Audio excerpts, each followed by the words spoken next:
It doesn't start with a scream. It starts with a whisper, a quiet, unsettling feeling that something is off. It's a subtle shift in the air, a confusion that begins to root itself deep inside you. You start to second guess your own memories, your perceptions, even your own feelings. You feel like you're losing your footing on the solid ground of your own mind. This isn't just a difficult relationship.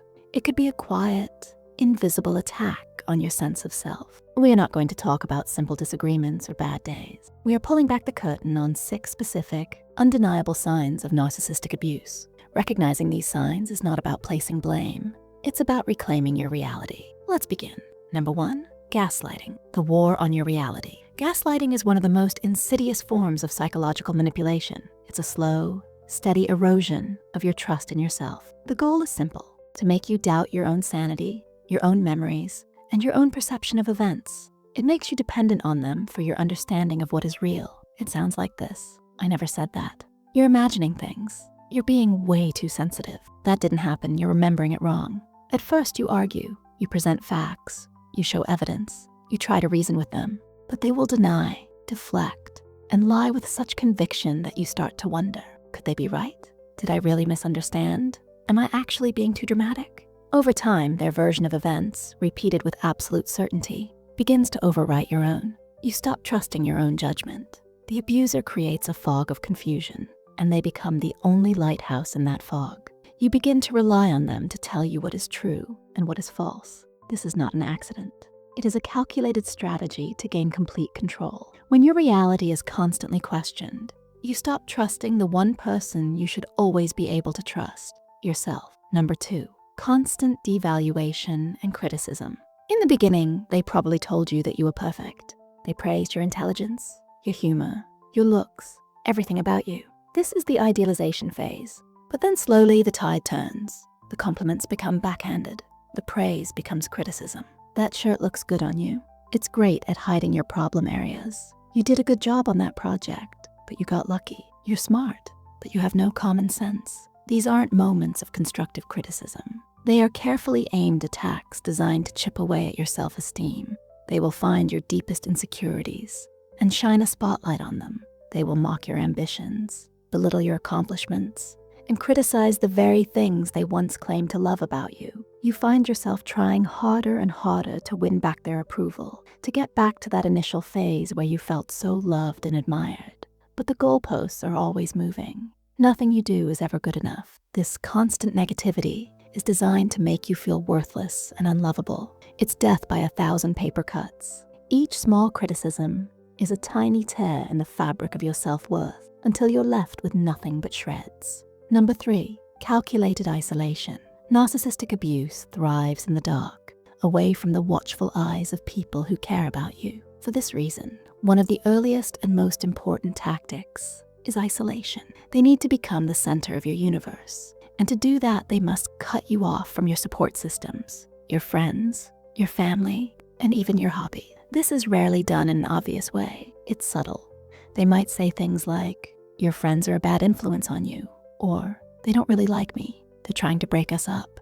They might create drama or an argument every single time you plan to see your family, until it becomes so exhausting that it feels easier to just stay home with them. They might demand all of your free time, framing it as a sign of their deep love and devotion. Why do you need to go out? Isn't being with me enough? Soon you find yourself making excuses to your friends. You see your family less and less. Your world shrinks until they are the only person left in it. You become an island, and they are your only inhabitant. An isolated soldier is an easy target. By cutting you off from your allies, they ensure their voice is the only one you hear. Number 4, the punishing silent treatment. We all need to take space sometimes after an argument, but the silent treatment used by a narcissist is not about cooling off. It is a cold, calculated, and punishing weapon. It is the deliberate withdrawal of all communication, affection, and presence. One moment you're talking, and the next, you don't exist. They will walk past you as if you are invisible. They will ignore your texts, your calls, and your questions. They will look right through you. This isn't just quiet. It's a suffocating emptiness designed to create panic. Your mind races. What did I do? How can I fix this? The uncertainty is agonizing. You start apologizing for things you didn't even do, just to get them to talk to you again. You beg for their attention, and in doing so, you hand them all the power. The silent treatment is a form of emotional blackmail. It teaches you to fear their disapproval above all else. You learn that to avoid this agonizing punishment, you must do whatever they want and never, ever upset them. Silence is their most powerful weapon because it forces you to fight a battle against yourself in the emptiness they've created. Number 5, the constant feeling of walking on eggshells. This sign isn't something they do, it's something you feel. It is a state of being. It's the persistent, gnawing anxiety that you live with every single day. It's the feeling of having to walk on eggshells in your own home, in your own life. You are constantly monitoring their mood, trying to predict their reactions. You carefully choose every word, every action, to avoid setting them off. You can't relax. Your nervous system is in a permanent state of high alert, waiting for the next explosion, the next criticism, or the next round of the silent treatment. You feel a sense of dread when you hear their car pull into the driveway. You hesitate before sharing good news, worried they might find a way to spoil it. You keep your opinions to yourself because you know they will be dismissed or ridiculed. Your life is no longer about living, it's about managing their emotions. This constant state of hypervigilance is mentally and physically exhausting. It drains your energy, your joy, and your ability to be your authentic self. You lose spontaneity, you lose your voice. You are no longer living a life, you are managing a crisis. And that crisis is a person. Number 6, the cycle. Idealization, devaluation, discard. This final sign ties all the others together. Narcissistic abuse operates in a predictable, vicious cycle. It starts with idealization or love bombing. In this phase, they put you on a pedestal. You are the most amazing person they have ever met. The connection feels electric, like a fairy tale. They shower you with attention, affection, and promises for the future. This phase is what gets you hooked. It creates a powerful bond. Then, inevitably, comes the devaluation phase. The mask begins to slip. This is where the gaslighting, criticism, and silent treatments begin. You're knocked off the pedestal and made to feel worthless. You are confused because this is not the person you fell for. You spend all your energy trying to get back to the idealization phase, believing if you can just be better or try harder, the wonderful person from the beginning will come back. Finally, there is often a discard phase, when they have drained you of your energy, or when they have found a new source of supply. They may abandon you in a cold and cruel way, but the cycle often doesn't end there. They may return weeks or months later, restarting the love bombing phase, promising they've changed, and pulling you right back in. This cycle is incredibly damaging.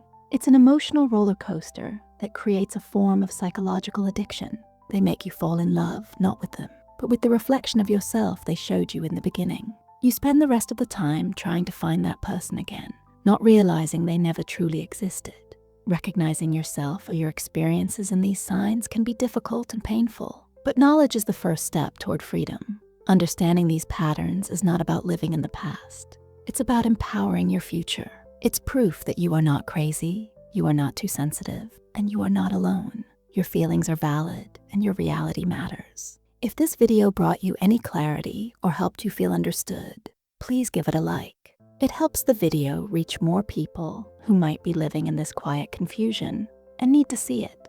And consider subscribing for more content that helps you navigate the complexities of life and relationships. Finally, community is the antidote to isolation. In the comments below, without sharing any identifying details, I want you to share just one word that describes how an experience like this has made you feel.